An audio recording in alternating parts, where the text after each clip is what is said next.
ఐటీలో ఎంట్రీ కావాలా? Trainee software engineer గా అజా కోడింగ్ ట్యూటర్ లో 2 వీక్స్ ట్రయల్ పీరియడ్ లో వెంటనే చేరండి.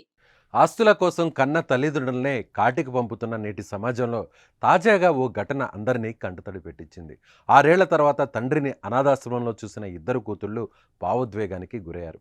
మొదట తండ్రిని వారు గుర్తుపట్టకుండా దూరంగా వెళ్ళిన కొద్దిసేపటి తర్వాత గుర్తుకు వచ్చి గుండెలకు హత్తుకున్నారు. ఈ భావోద్వేగ ఘటన హైదరాబాద్లోని మాతృదేవోభవ అనాథాశ్రమంలో జరిగింది.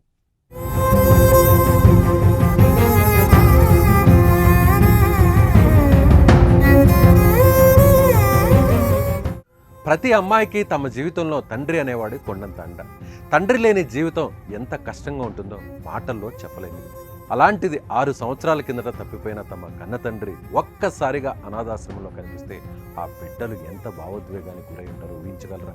అయితే ఒక్కసారి ఈ వీడియో చూడండి. హైదరాబాద్లోని మాతృదేవోభవ అనాథాశ్రమంలో ఎందరో అనాథలకు ఆశ్రయం ఇస్తుంది. సుమారు 130 మంది అనాథలు ఇందులో ఉంటున్నారు. అయితే 6 సంవత్సరాల కిందట మతిస్థిమితం కోల్పోయి జూబ్లీ హిల్స్ పెద్దమ్మ గుడి పరిసర ప్రాంతాల్లో తిరుగుతున్న బాలయ్య అనే వ్యక్తికి మాతృదేవోభవ అనాథాశ్రమం నిర్వాహకులు ఆశ్రయం కల్పించారు. అప్పటి నుంచి బాలయ్య అక్కడే ఉంటున్నాడు.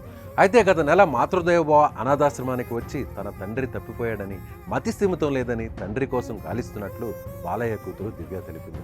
అయితే తాజాగా బాలయ్య కూతురులు ఇద్దరు మాతృదేవోభవ అనాథాశ్రమంలో అన్నదానం నిర్వహించారు. ఈ క్రమంలో మతిస్థిమితం కోల్పోయి 6 ఏళ్లుగా అక్కడే ఉంటున్న తండ్రిని చూసి కూతుళ్ళు గుర్తుపట్టారు. 130 మందిలో తండ్రిని చూసిన ఇద్దరు కూతుళ్ళు తీవ్ర భావోద్వేగానికి లోనయ్యారు.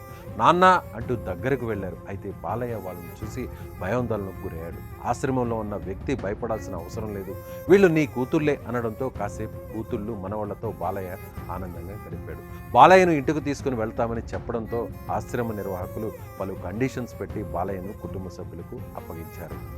6 ఏళ్ల పాటు తండ్రి జాడ కోసం కూతుర్లు వెతకని ప్లేస్ లేదు, అడగని మనిషి లేడు. తండ్రి కోసం ఎంత వెతికినా ఆ కన్నబిడ్డలకు నిరాశే మిగిలింది. ఇలా 6 ఏళ్ల పాటు తండ్రి ఆచూకీ కోసం అలమటిస్తూనే కాలం గడిపేశారు ఆ పిల్లలు.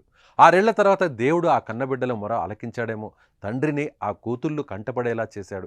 ఇక ఈ ఘటన చూసిన వారందరూ ఇలాంటి కూతుళ్ళు ఉంటే చాలు, ఈ తండ్రి జీవితం ధన్యమే అంటూ కామెంట్లు చేస్తున్నారు.